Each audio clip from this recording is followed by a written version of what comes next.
Apologies. So again, we're going to talk about what to do when your wild neighbors move in, and just go ahead and jump right in. So for about a decade at the Humane Society of the United States, we ran a program called Humane Wildlife Services, and Jim had referenced it earlier in his introduction. And we went out and we were trying to figure out how to do this in the field, how to solve problems humanely and effectively, so we could provide a different model, a different way of thinking about addressing conflicts with wildlife, because the existing approach was essentially a trap and kill or trap and remove. And unfortunately, that traditional approach still dominates today. And it's something that we continually work on, but we want to educate communities and people that are experiencing problems, homeowners and property owners that are experiencing issues with wildlife, so they have a better understanding of what they can do to solve their problem with whatever species of wildlife they might be experiencing an issue with. So for a decade, we were in thousands of attics. We started this program in 2007. This was Dr. John Adidian's brainchild and his fault for involving me in this work for such a long time and putting me in so many attics and terrible weather and terrible circumstances in the field. So I certainly blame him, but it was his brainchild to understand better how to solve these issues. And I got to hear his talk that he gave just a little while ago. Collisions on the Beltway that were fairly serious. We had our trucks broken into over 4 times. We were greeted by people and customers at the door without their pants. We had people that thought they had spider monkeys in their homes. They were actually really raccoons. We had possums that people accused of eating their good Sunday clothes. Birds that people said never shut up. And we even had homeowners join us with animal communicators who informed us that the flying squirrels they were trying to evict from their home were actually just laughing at us. And we spent really a lot of time recreating the sounds that animals make in the structure and the weird ways that sound versus raccoon footfalls and rodent chewing, trying to mimic bird vocalizations in chimneys versus raccoon vocalizations, and scratching and different kinds of things, and verifying sometimes that there was an animal inside, but also that often it was just a branch rubbing along the roof in a breeze. So this info is really, the info from this presentation is really based on this program. And I'm going to be showing you some snippets of videos and some information that we really gleaned from that pretty significantly long period of time that we were operating in the field. So again, we operated in the metro area. We did a lot of work in the District of Columbia, which is a fairly urbanized space, and it's 67 square miles. It's got a population of somewhere around 700,000, and that can swell to a daytime population of over 1 million people in non-pandemic times. And even in this heavily urbanized area, this area provides habitat for something like 240 species of birds, 78 fish species, 29 mammal species, 21 reptile species, 29 amphibian species, and of course thousands of invertebrates. And going back even before it was so significantly urbanized, back into 1896, when the popular naturalist Vernon Bailey did his first list of mammals in the District of Columbia, there were something like 37 species within the district limits.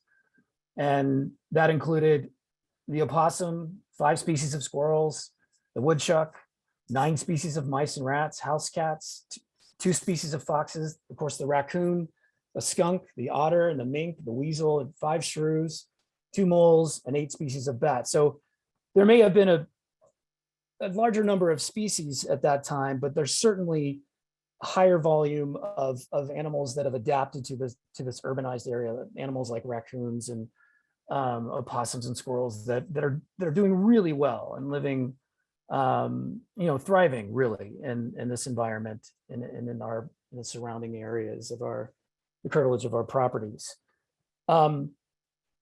Really, we talk about what to do when you experience a wildlife conflict. What do you do when a wild animal moves into your home? The best thing, of course, to do is to take action before that happens. The preventative medicine sort of approach, and that has a lot to do with understanding that first, animals are looking to use your home to satisfy a denning need, a nesting need, and they're looking for any opportunities to use it, not because they're mad at you or because you have some sort of karmic debt or they're after your children, but because they can use it and they don't see any difference between the human built and the natural habitat that a structure can provide them. And sometimes that a structure can be even safer for them or even warmer, and meet their needs better than maybe a natural structure or natural source of denning or nesting. And so breaking that up and sort of looking at your house and looking at it through the eyes of a wild animal is really important. It can be really helpful. And taking this kind of tack a couple times a year, looking at the foundation, looking at the main floors, especially trying to get up and see either with a mirror on a ladder or hiring someone to do that, and looking at the roof line and seeing what's open or what's potentially open around the roof intersections, the dormer intersections, along the attic vents, any type of roof line where the trim board meets the roof line intersection, which is often open here. We see this picture of a raccoon staring out just under the trim board at the intersection of two roof lines, which is a very sort of fragile place on a house. It's not very robust in terms of being able to fend off or even be weatherproof always. It kind of needs sort of constant surveillance, at least yearly surveillance to know that things are holding up. It's also important to look at chimneys and just generally look around the house and look at the trash management and what's going on with the trees and vegetation along the house as well, because often people think that they shouldn't have trees or tree branches that extend too close to the house because they're worried about those tree branches providing access for animals. Well, as I think we'll all learn tonight, that's not the case. I mean, they can easily climb or scale the structure itself, and they don't have to worry about using a tree. The real problem with larger trees that are hanging over or close to the edge of a roof is the damage they can do when the wind is blowing or during a storm. So that is important to keep them trimmed back something like 6 feet or more, so that if they are moving in the wind or storm, that they're not causing damage that will eventually lead to an access point for some of those squirrels and raccoons and opossums that we're going to be talking about tonight. So you can see on this picture, they're just sort of pointing out some of the spaces that you should be concerned about and should look at, and just make sure that you've got the kind of things in place that either maintenance wise or repair wise that are going to keep animals from getting in terms of just preventing conflicts from happening in the first place. So as Jim mentioned, that we're not going to talk about it, unfortunately, every animal on this list or the gamut of the urban wildlife species that exist in DC. But I do want to let you know and acquaint you to some of our resources that we have on our website, on the HSUS website. If you go to wildneighbors.org, you can see our What to Do About Wildlife pages when you're experiencing an issue. And you can also access those same things just by putting in the humanesociety.org/squirrels or whatever animal you're experiencing an issue with or would like to find out a little bit more information about. And you can access that information and that will help you understand either what to do or what not to do, and in terms of addressing your particular situation. So if there's any questions about that, you can always reach out to me too. We have lots of other resources that are community-based, but also, again, a great tool to help you sort of navigate any issues you might be experiencing with some of these species. So over this period of time, I've been at the Humane Society. You know, we get a lot of calls. You know, we've got thousands and thousands of calls and concerns about wildlife, and often we get some calls that indicate a real misunderstanding of wildlife. And this is one of them that we get occasionally, and that is, I'm really worried about this raccoon. I don't want it laying eggs in my gutter or in my attic. And you know, that represents, you know, a pretty significant disconnect from what these wild animals are doing, just by misunderstanding the very nature of the behavior and habits of this raccoon. And you know, it always gives us pause, and we want to understand more about how to communicate the messaging to people and make sure that they understand the options that exist and what's really going on in terms of you know, what these animals are doing out there, and what they're lagging indicator. This is something like 200 different plastic forks and sporks and knives that are set up to build a perimeter to guide an animal into a trap. And I think, you know, it's a little bit of a strange response, but it's a very intense response to trying to solve this problem. There's an animal underneath potentially, it looks like underneath the porch area of this house, and they're trying to trap it. It may be a skunk, it may be a groundhog, woodchuck. But you know, the homeowners here is going to great lengths to try to solve this problem. And unfortunately, it's, you know, the intensity here is represented the sort of misunderstanding about how this animal wouldn't likely be able to get over those forks, which they absolutely would be able to. But the fact that they're reaching for a trap in the first place, which really isn't the right, you know, isn't really going to help them solve the problem for the long term. And it's certainly not something that's going to help them do it humanely. So I just want to mention these elements really that I think we can all agree contribute to wildlife conflicts in our communities, in our cities and towns. You know, that these wild animals, the wild animals that I'd mentioned in the beginning, are really increasingly adapting and flourishing in these urbanized areas. I mean, that's a given, and they're going to keep doing that. And that there's a widening gap in the public's understanding of wildlife and their behavior. And because of the way we use our land, the way we urbanize, the way we plant, the kind of green spaces that we have, that attracts animals. They use those spaces, and they use them along with the humans that are also intending to use them. And that only heightens conflicts. And we also supply a lot of food, knowingly and unknowingly, through garbage and leftovers and things that we plant that we may not expect or have expectations for animals to be utilizing as a food resource. And then, of course, something that we'll be talking quite a bit about tonight is just the way our homes are built, the way our buildings are built, and how they're not very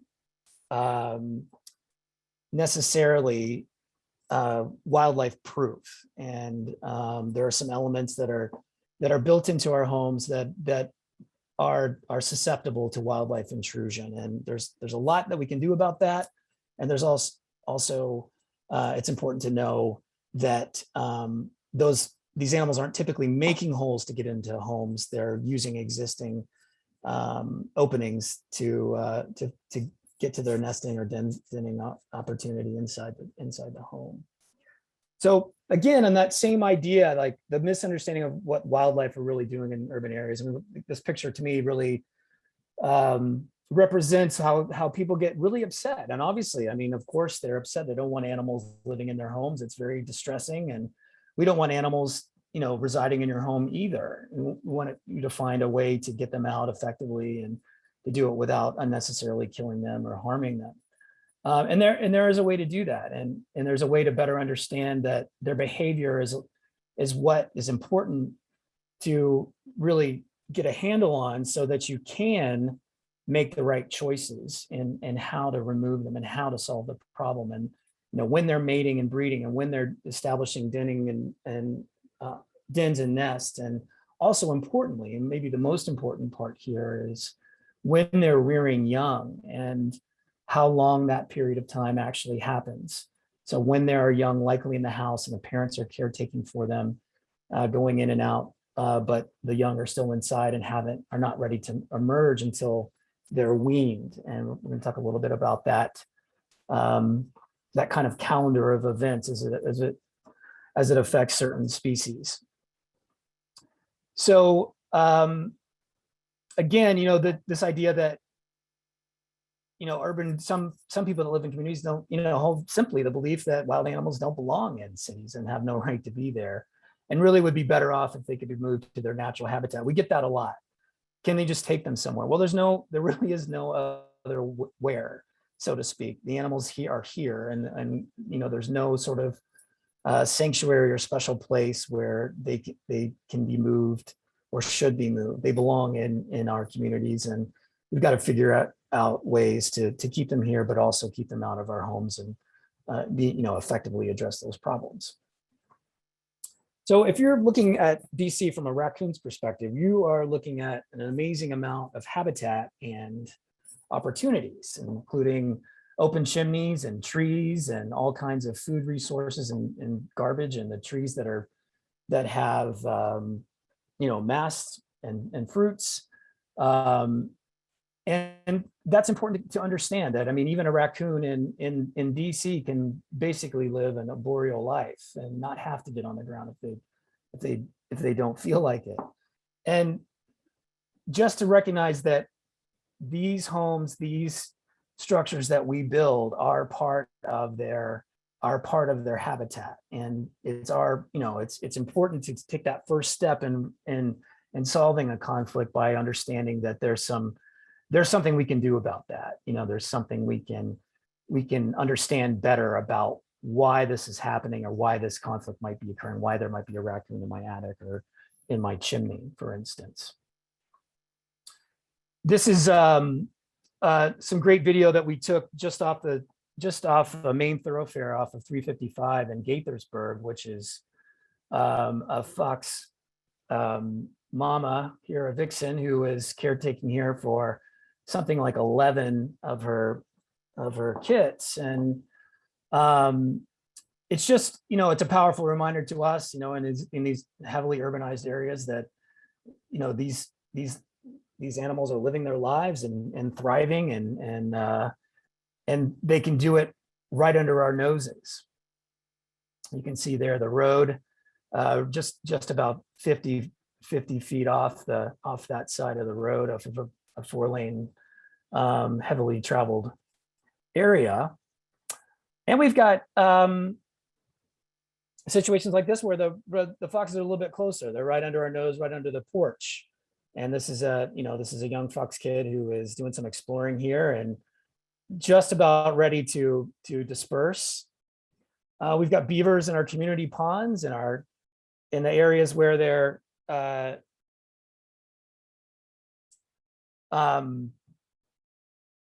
there's sort of a common area where there's a green space, and there's some impoundments of water that follow the sort of natural courses of creeks that exist, and that this is a common thing for beaver to find and inhabit. It's great habitat for them. And then we've got, of course, squirrels. And I should say that raccoons, squirrels, and cavity nesting birds were our top 3 field calls, and they remain so. So those are in terms of volume and animals that are inside a home, it really is in this area, raccoons, squirrels, and cavity nesting birds like starlings and house sparrows. And of course, we also have bats. There are a number of bat species that can inhabit structures. Big brown bats being the major one, and maybe some remnant populations of little browns who are also in the area. We've got some other structured bats, but they don't inhabit these areas. They don't inhabit structures in quite the high numbers.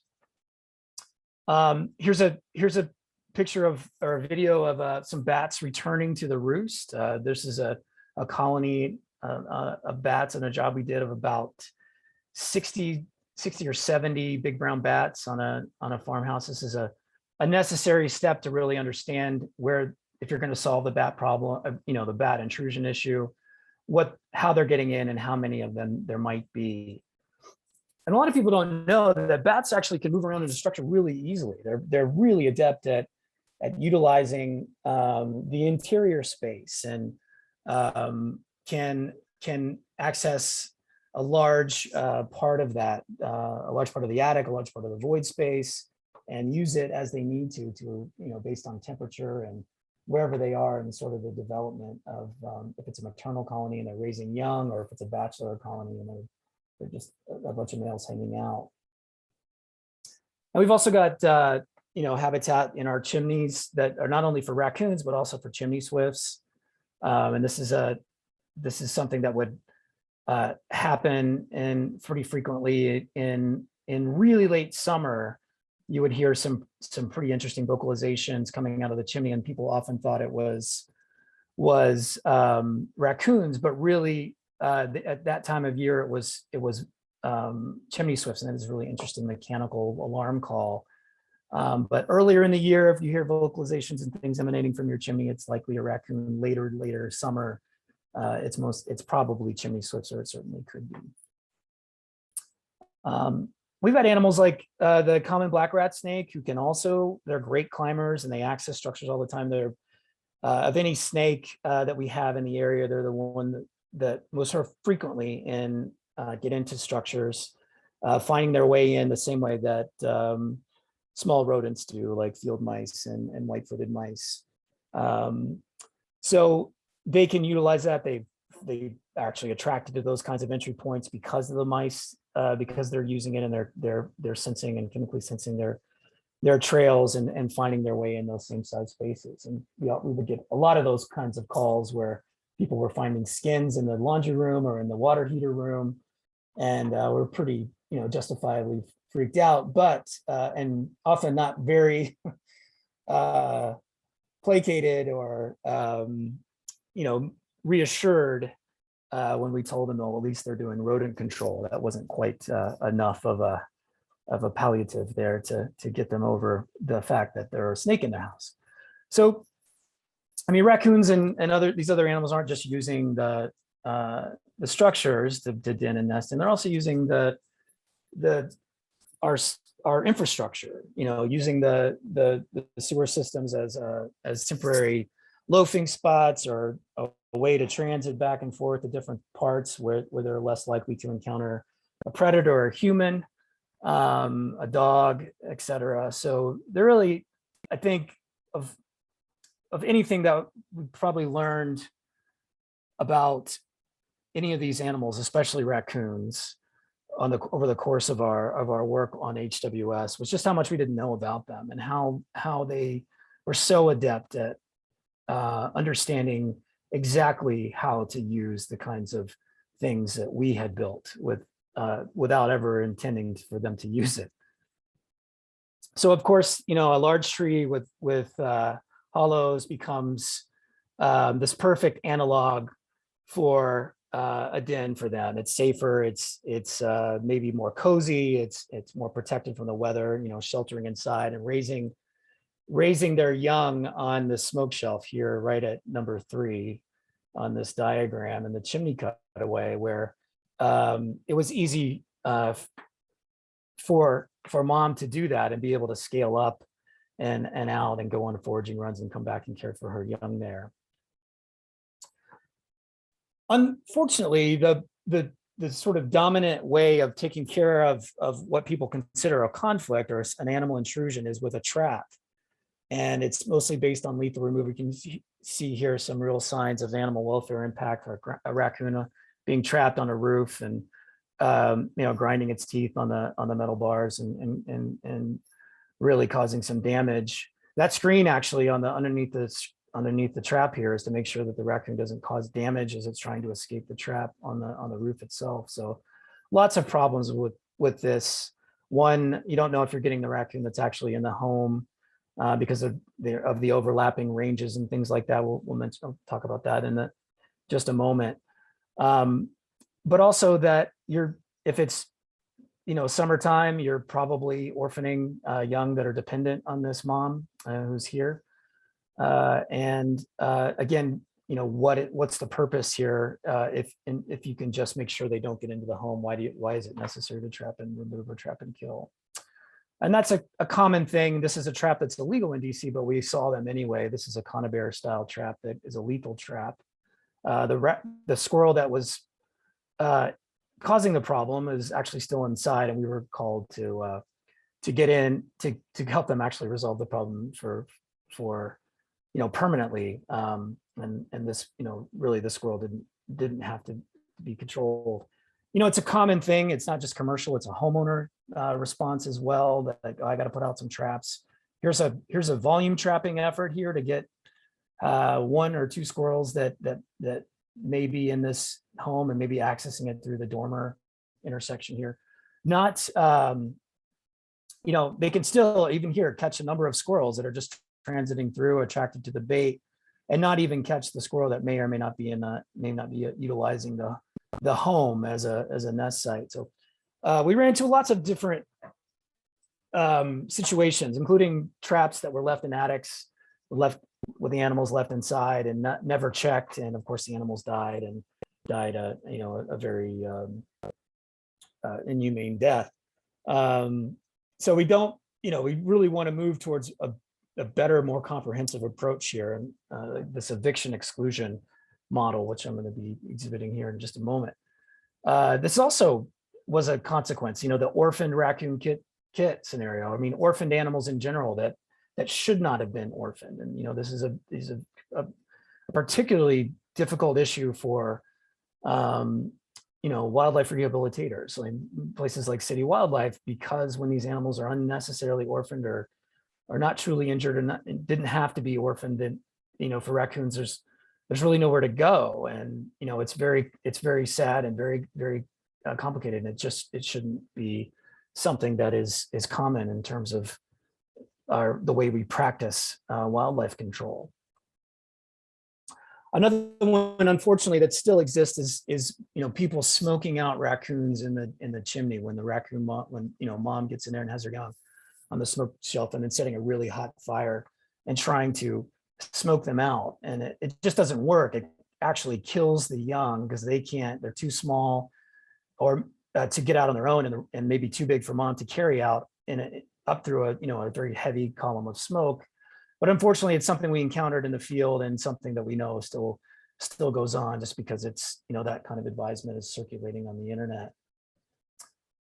What we really want to look for is how to better understand what these animals are doing. So we like to put this information in kind of a matrix where we by species, what kind of shelter do they like, what's their common entry point, what size is it, how what kind of size entry point do they need to get in to the home, do they stick around, are they nomadic like opossums, or they have like a loosely defined home range like raccoons typically do, how many litters do they have, when do they have them, when do they establish their dens, when are the young born, how long does it take for the young to actually be weaned. All that information is really, really helpful and important in terms of solving a problem and solving and addressing an issue. And this is something that was our whole model was really based on.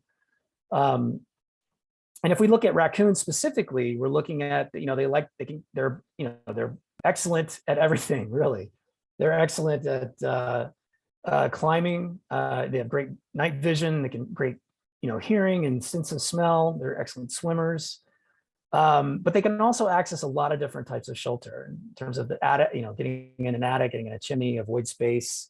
They can do that at the roof level, at the ground level, at all different kinds of vents. They're pretty strong.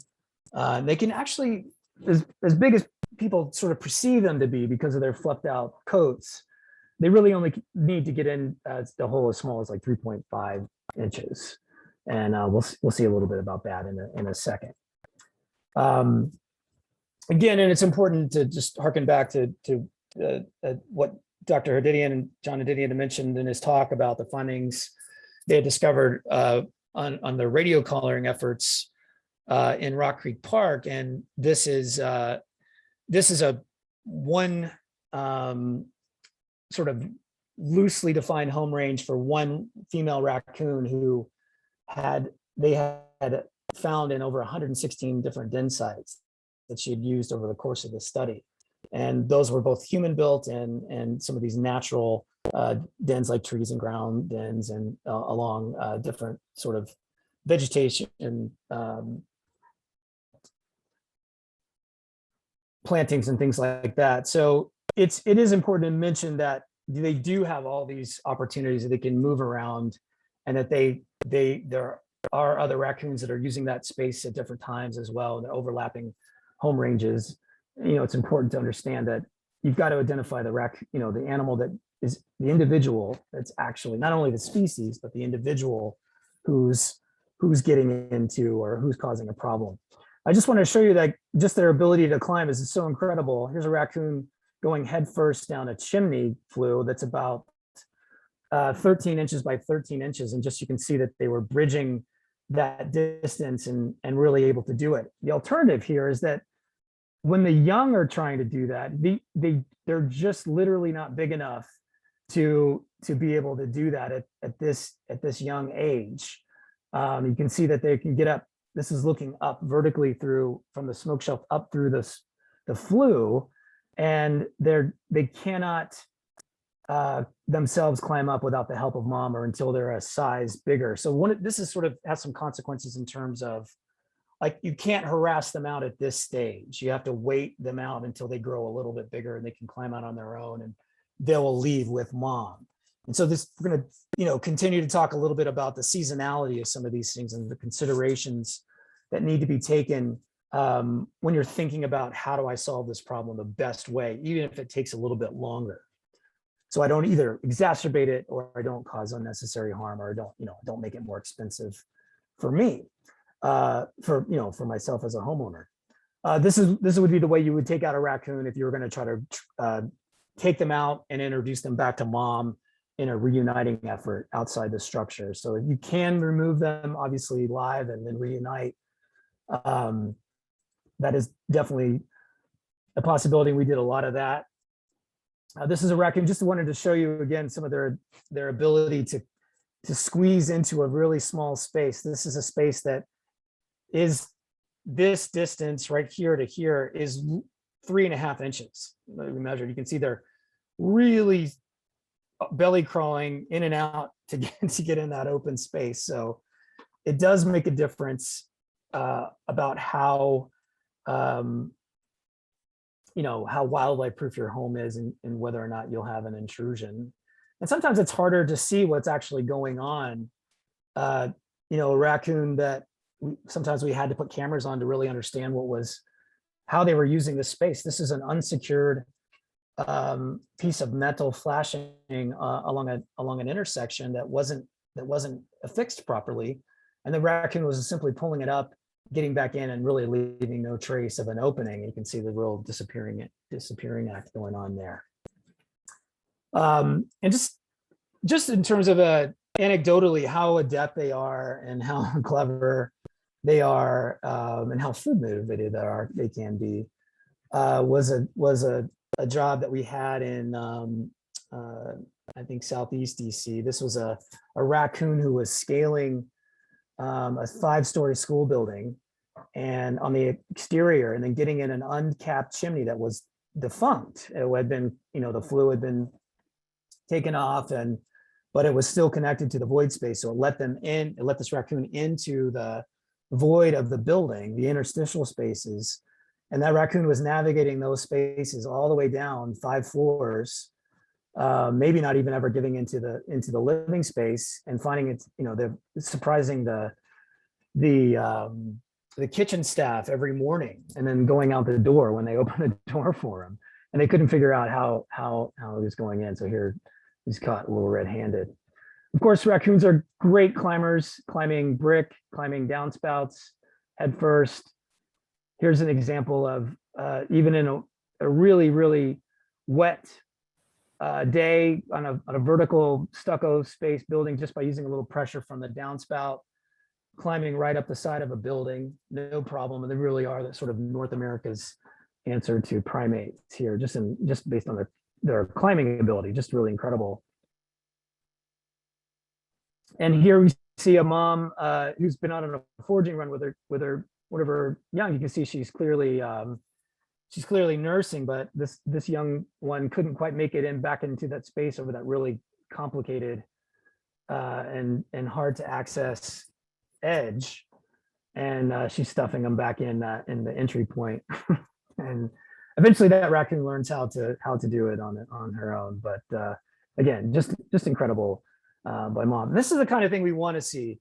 We want to see, using an eviction approach here. So we've got mom who's out. We already have gotten her out, and then the young here are big enough to be out on their own. So these raccoons are inside of a home structure, and this is a one-way door device that lets them out but not back in.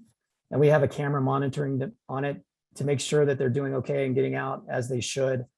They would normally be going out with her, but now they're just not going to be able to go back in. And again, as we demonstrated earlier, they do have other areas to go to, other dens that they can rely on, other loafing spots that they can utilize within their home range. So we're not, we can rely on that.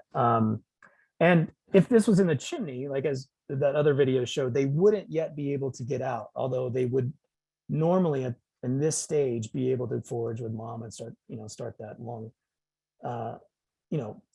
parenting, tutoring, so these kids can better understand how to survive in the environment.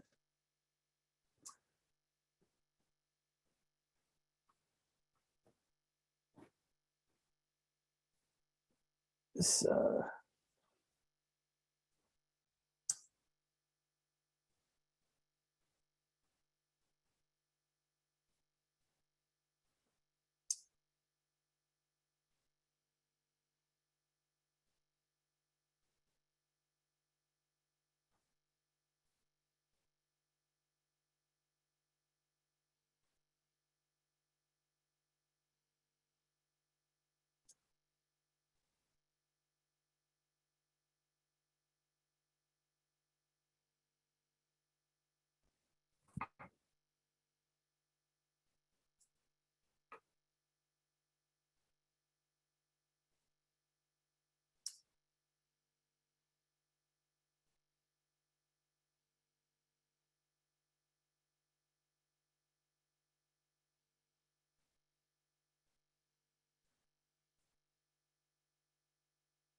so she does come back, and I wanted to let the vocal track narrate.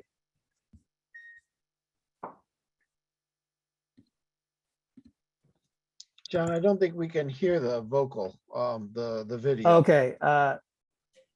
Okay, sorry. Well, so hopefully you're able to follow along. I mean, the upshot is that they were trapped inside, and someone put a cap on, and then the animal control came in and got the mom out and two young, and tried to reunite them in a basket together. But of course that freaked the mom out and she ran away. So they still had the two, and then we came and found two more the next night, and were able to put them all together. And even though it was really traumatic with the mom being catch-poled and put outside with her two remaining young, she was aware that they were in that place, and she came back looking for them the next night. So that was something like, she had been separated from them for a significant period of time, and then also that had undergone that traumatic experience. But that maternal bond is so strong that she's going to come back and get them every time. And we had many instances of that kind of powerful maternal bond being exhibited with raccoons and squirrels and animals of all kinds, just really demonstrating that this kind of reunion, the reuniting, and the kind of things that can happen if you leave young inside and close off the space, and those animals are going to do whatever they can do to get back inside. And this is that same kind of thing. We had evicted a mom and then gotten her young, and she's outside. She's indicating that she wants them back, so we're going to do a live reunite, an on-site reunite, and placing them for her so she can come get them. And even though we have a lot of folks here, we got somebody filming, and I'm there really close, she's really engaged, and she's coming back despite those, despite the fact that we're there to get them and take them to an alternative bin site. So she does that with all four, and takes them right back. We can get a sense of how she carries them and how she can climb with them at this, even though they're fairly well developed here. And this is something that can happen. It does happen in response to animals deciding they need to move, whether because there's something that happens, there's a traumatic event of some kind, there's a storm that knocks a nest or a tree down, there's a dog in the house. She can move them, and does, based on those kind of stimuli, and protecting her young. So that would normally, that looks bad. It looks like they're going to the other house. If there was an opening in that house, they could definitely utilize it, but she wasn't. She was using an underground space over here under some heavy landscape timbers that allowed access underneath it. So I'm going to switch to squirrels, and then it's the same kind of concept, but I wanted to give an overview using raccoons, this idea of what eviction exclusion looks like. And squirrels are a little bit, just because they can have, 2 litters, they are really good at getting into a home, and utilizing what's available to them, how they can find a space that's big enough for them to access either along a vent or a roof line.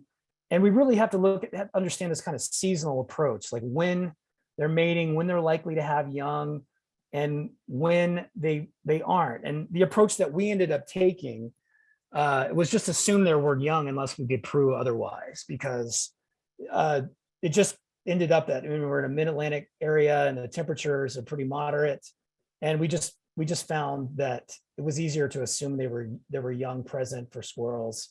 And it's actually easier to do that with all wildlife, to start from that premise and then prove it out, so that you can really know you're doing the right and taking the right approach in solving the problem. But having that sense of when they are likely to have young, and when what kind of steps you need to take in that case are really important. So again, 5 species of squirrels can be found in the Maryland, Virginia area: the red squirrel, gray squirrel, the southern flying squirrel, the eastern fox squirrel, and a lot less frequently the Delmarva fox squirrel. But in DC, we're really looking at the gray squirrel, and maybe we're looking at this color morph, the black squirrel, that were probably from some releases from Ontario in somewhere between 1890s and 1930s, when there was an attempt to add some squirrels to DC life for variety and interest, and to give the city and cities like DC maybe some more pizzazz, sort of a common thing in American cities. But these squirrels radiated out. They were used to rural areas. They came in, and they really have now flourished and are thriving in our urban environment.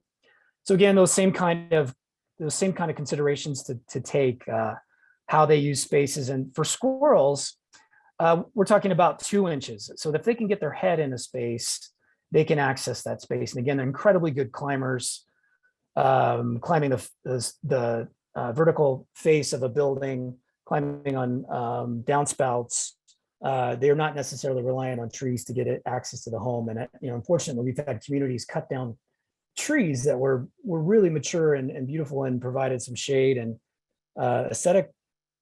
aesthetics to the community, but cut them down because they were worried about the squirrels were using them to get access to the buildings. And that's certainly not the case. And it's really an extreme measure that's not going to do any good.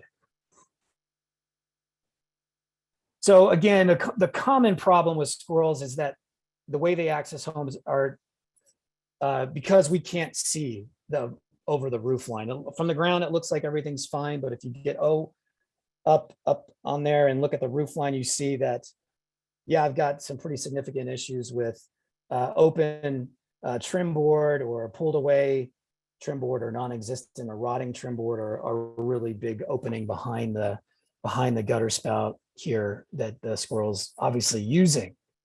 So our approach is to figure out where they're getting in, or where are they getting in, first of all, find the young. If it's a reunite situation, if it's not if it's an eviction and reunite, that's the kind of a process we're going to take. Pull the young out, make sure that they're warm enough and they're going to be okay during the period of time when mom's going to come back and look for them.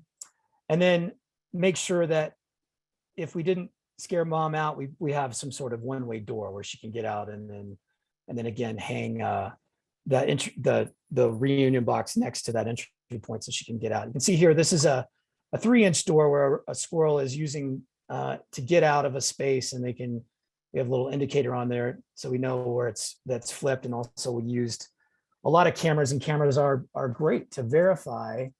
There's so much great camera technology now, and when we first started, they were expensive and not very reliable, and we were concerned about them getting stolen. But at this, by the end of things, we had great footage with really high quality cameras. And I urge anyone who's experiencing an issue, or even they just want to appreciate the wildlife in the backyard, to avail themselves of a trail camera just to see what is going on in the back of their yard or back of their community.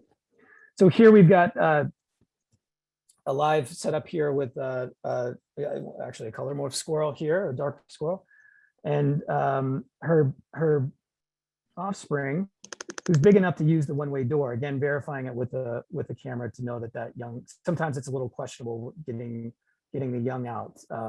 So this is an eviction exclusion. And when they are out, the really important aspect here is to make sure they stay out and don't get back in. So closing that access off to that space with this is a 16 gauge galvanized wire that's 1-inch woven, so they can't access it, they can't fit through it, they can't bite through it. And that's a great solution to keeping covering vents, covering holes, access points, dormer intersections, etc., so that animals can't actually utilize it, especially if you're doing preventative maintenance, but also to ensure that if you do evict and remove someone, that they can't get back in and you can't get another individual who's interested in that same space. This is again pushing the boundaries of the idea of how long a squirrel could be away from her young, and she would still be interested in reuniting with them, and they would still be in healthy enough to do so. This was one of the first calls that we had where we really were like, this was 4+ days where the mom had been separated from these young squirrels. She had been closed out of the building by a utility company, and the young were still inside, and they got into the living space because they were so hungry, which is a typical behavior. If they're mobile, they're going to come looking for food. And so she responded right away when we played some vocalizations. We saw her building a new nest when we pulled up, and she immediately alerted to the vocalizations and alerted to them, and then took all 4 back right away. So the reuniting, renesting protocols and that kind of concept is a really important one, and can be something that's really valuable to people that are solving wildlife conflicts and wildlife rehabbers and people alike when animals are temporarily separated from their parent. Again, just just sort of a graphic that represents some of the main entry points in a structure, the kinds of the chimney, open chimney, roof cap vents that are broken or not affixed, or pulled off in a storm, side attic vents that are not covered by screening, dryer vents that are open, allowing access for cavity nesting birds, especially the gap vent between the trim and the sheething right here on the roof line, soffits and eaves made of vinyl that are not affixed very well. Those are all the kinds of challenges that I think exist. And if you're fairly vigilant, or just even doing that on a yearly basis, taking a tour of your home on the exterior, looking for that kind of preventive stuff can be very, really helpful in terms of making sure that you don't have a problem. So again, some of these elements, just to amplify that, they're not by themselves wildlife proof. Here's a roof vent that is really of a poor design. It's got a plastic coating here that's just held under tension, and then a plastic top that is also sort of can be UV sensitive and break down over time. And then some squirrels are here. There's a squirrel that's actually using it as a way to hold up its nest because it was so easily accessible, going down and getting chewing up cardboard boxes that were stored in the attic, and then layering some trimmings from a tree to build this sort of wonderful nest that's supported by the fan that should be turning and letting hot air out. So that's looking at these elements and making sure they're closed up. Here we've got some material failures here, some lack of maintenance, things that happen during a storm perhaps, that allow animals right in, and this is when we get calls to these kinds of homes, we know, confirming that there were tracks or hair indicating that they were using these spaces, but it was pretty evident that these were the ways in. We'd also see areas where there were intersection of different materials that also were weak and causes openings that are easily exploited especially by squirrels. You can see here a little bit of gnawing on this edge that's really indicative of squirrel occupation. And then just basic maintenance failures where this is a building failure on the lower left where the trim board was lowered so that the gutter would drain the water, but it allows a space big enough for a raccoon to get in. And then you've got tiles and other areas where chimney failure here, where even though the chimney's capped, the brick is wide open and you can still get in that void space to use it. Another thing that is really attractive by design are these stove vents that we have on our either stove vents or bathroom vents that are vertical, to the fan, but horizontal out to vent out to the side of a building or side of a home. And what happens is that it's really attractive to starlings and house sparrows, and we would see a lot of that. And sometimes in commercial spaces, we would see, in apartment buildings, you can see during the middle summer, you can see almost 95% occupation of all the vents on a building. And the best way to stop, to address that problem is to put, vent covers in the first place. So some of these chimney caps are attractive to woodpeckers or even ducks.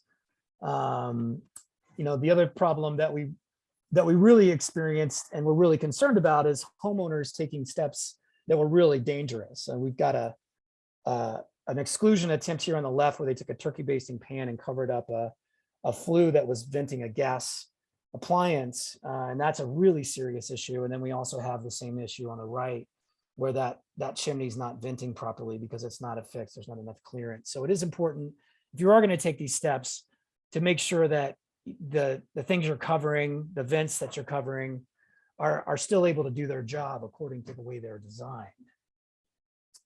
So there are, obviously exclusion appropriate approaches, and this is one of them.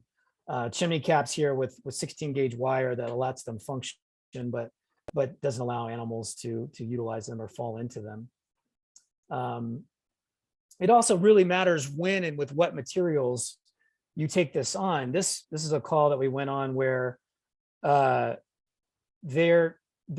screening was probably not robust enough. This is a smaller gauge wire. It's a 1/2 inch wire, but probably like 20 gauge, 21 gauge, so it's a lot thinner. But you can see here on the blown up side of it where this is actually raccoon hair that's accumulated as they've gone in and out and easily broken through. But what they did likely here was put this screening over while the raccoon young was still inside. And that mom is going to do whatever it takes to get back in to get her young. And we've seen evidence and times where she's tried to go through roof sheathing just to get back inside, because that maternal instinct is so strong.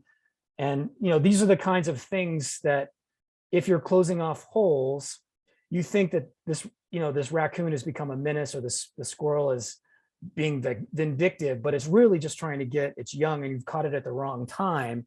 And unfortunately, this is the source of, or has been the source of, probably generations of battles with squirrels and animals that have been passed down through families, because they're just not taking into consideration what's actually going on with the behavior.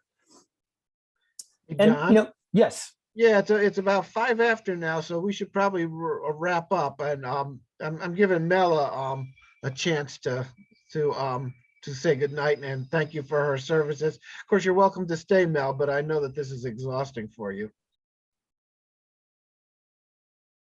Yeah, well, I'll wrap it up. And just one thing. Here's another example of a flying squirrel using a cedar structure that doesn't have any backing behind the siding. And when they're not above that southern flying squirrel, when it dries and pops out, there's a perfectly shaped opening and a perfect nest box for this flying squirrel to utilize. And we found 27 access points on a home like this that had no backing. So often it's just that sometimes the homes weren't built properly. And that includes this last anecdote about making sure your window wells are secured, but also not secured so that a human being can't get out if there's an emergency in the basement. And that's why they use these sort of plastic, easily removable bins, but it keeps animals like opossums and skunks who, sometimes find their way in and can't get out. There's some easy ways to get them out, baiting a bucket with cheese and then waiting till they get in and tipping it up and getting them out, or, putting a big enough board that at a slight enough angle where they can climb out. But there was a recent one in Colorado where a moose actually fell through somebody's window well and got it stuck in the home because there was snow on the ground, and they had to, of course, couldn't get back out to the window well. They had to cut its antlers off and escort it out through the stairs into the open building. But it just struck me as it's something we don't have to worry about here in DC, but we should be concerned about that in general. So again, the other consideration, the last one, I'll close on this, is just the fact, the idea that we're providing attractants knowingly or unknowingly, and that has a lot to do with how we're providing food, and accusing these animals of being problems when it's actually a trash problem. It's our problem, or it's our neighbor's problem, who are not being accountable for keeping their trash and more inaccessible, so that this kind of problem doesn't happen. You could trap all these raccoons, but if you keep managing your trash this way, you're going to have more fill in that space, and it's not going to address the problem or solve the problem for the long term. So Jim, I'll end on that. And I just want to put up my contact information. I'm sorry that went a little bit long and had a couple of glitches there, but you can, again, access our materials at wildneighbors.org. You can see some of our information on humanepro.org as well. And of course, if you have any questions, please don't hesitate to reach out to me at jgriffin@humanesociety.org.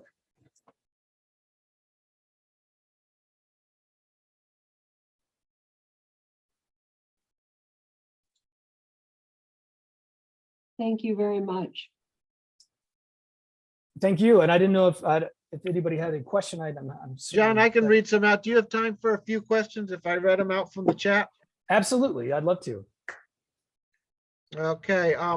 First question, I'm just going to hit some of them. I can't get to all of them. First one is bears in DC. Do we have bear? Occasionally we do. I was looking some of this information up just to see how frequent it was, but occasionally we'll have a young bear who is he's weaned, his mom's kicked him out, and they follow the Potomac River corridor down from places like Frederick County and Garrett County, looking for a good place to set up shop, and they occasionally wander into a really urbanized area like parts of DC. And in the past, there have been incidences where animal control has had to go out with someone from Maryland Department of Natural Resources, and out of an abundance of caution and really to protect the bear, because they're typically young bears, somewhere between 100 and 150 pounds, protect them from just getting lost in the sort of really heavily urbanized areas of DC, and then relocating them to more suitable habitat a little bit more farther up county and upstate. But that has happened and will continue to happen. Another question, somebody's asking about information they could send to a homeowners association, but I assume since so much of this is complicated and specific to different species, probably the wildneighbors.org is the best general source of info. It definitely is. We have some species specific management guides, conflict management guides, and we also have some advocate toolkits that you can access. And if anybody's interested in those, I'm happy to provide them in PDF or and provide the link as well. But we have conflict resolution management plans on coyotes, on deer, on geese. And then we're working on a set of resources that are more HOA focused, that are more of a more comprehensive. But if there's an issue and you're interested in addressing with your HOA, reach out and we'll get you what we have. Another question about whether City Wildlife and Humane Rescue Alliance and HSUS too, for that matter, does policy engagement with the DC government. And I know that your organization, John, does an awful lot of this, and we do too on behalf of wildlife. And I know that Humane Rescue Alliance does about wildlife and other animals. So we're constantly working to be the voice for these animals, and we're not alone. We cooperate with these other groups. Anything to add to that, John? Advocacy? Yeah, I would say absolutely, and it's essential. I mean, all these community groups that need to come together to benefit wildlife and to provide services that help communities better, address conflicts or negative consequences, and do it in a humane and effective way, a way that's appropriate and helps better equip everyone to coexist and live with these species. I mean, I think importantly, we all worked together on the Wildlife Protection Act some years ago, which is a really important group of regulations that govern wildlife conflict resolution, humane wildlife control in general in the district. So absolutely essential for us all to participate wherever we can and work together. Great. And then two people asked, what was in that syringe you were feeding the raccoons during the reuniting thing? I'm sure it was Pedialyte, just because out of a concern that they were so dehydrated. They had been separated from mom for at least 2 nights. So that, making sure that they were rehydrated and improving their whatever we can do to improve the likelihood that mom takes them back so that they make it through the night, and typically have done that under the auspices of wildlife rehabilitators who provide that that help and information to us. So that sort of evaluation is important. Yeah, so I think we're going to call this a night, with huge thank you to number one, Mel Gardner, our interpreter, for interpreting long and hard, many unusual terms that are peculiar to this particular field, not often used. Thank you, Mel. Wonderful job as always. And especially to John Griffin for all the wonderful work you do and for sharing this lessons with us, and for giving us all these resources we can use in the future. Been a huge success. Appreciate everyone's attendance. And with that, thanks, John. Thanks, Mel. Thanks everyone who joined, and we'll call that a night. Thank you all. Appreciate it. Thank you. Thank you, Mel. Good night then. Good night.